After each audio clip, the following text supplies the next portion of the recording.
हदीस में आता है रसूलुल्लाह सल्लल्लाहु अलैहि वसल्लम ने फरमाया कि जब किसी बंदे से गुनाह होता है और वो अल्लाह के सामने हाथ उठा के तौबा करता है तो अल्लाह फरिश्तों से कहते हैं कि देखो ये मुझसे तौबा कर रहा है ना, तो इसको यकीन है कि कोई खुदा है, कोई रब है जो इसके गुनाह पे सज़ा भी दे सकता है और मुआफ़ भी। हालांकि अभी अल्लाह ने सज़ा दी नहीं है, कोई नज़र भी नहीं आ रही सज़ा इसको यकीन है कि मेरा कोई रब है जो इस गुनाह पे सज़ा भी दे सकता है और माफ़ भी कर सकता है, तभी ये मुझसे गिड़गिड़ा के माफ़ी मांग रहा है। तो मैं इसके अमल की लाज रखता हूँ। इसका ये ना, बहुत से गुनाह करते हैं, नहीं हाथ उठाते अल्लाह के सामने, और अल्लाह को देखने के बाद तो सारे ही हाथ उठाएंगे, तो फिर तो सारे उठा लेंगे हाथ, तौबा करेंगे।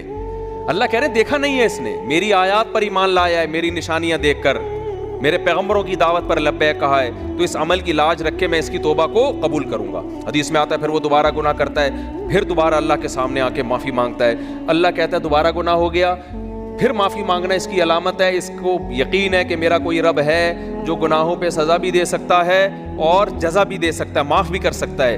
तो फिर ये माफ़ी मांग रहा है।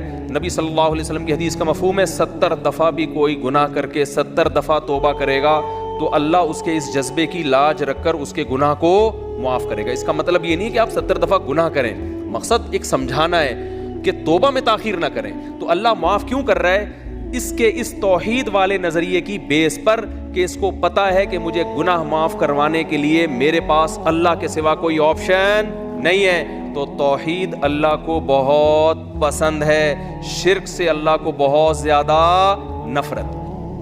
तो ये 4 शर्तें भाई जिसमें पाई जाएंगी, फिर वो आप अमल करोगे तो अमल क्या कहलाएगा? इज कॉल्ड अच्छा।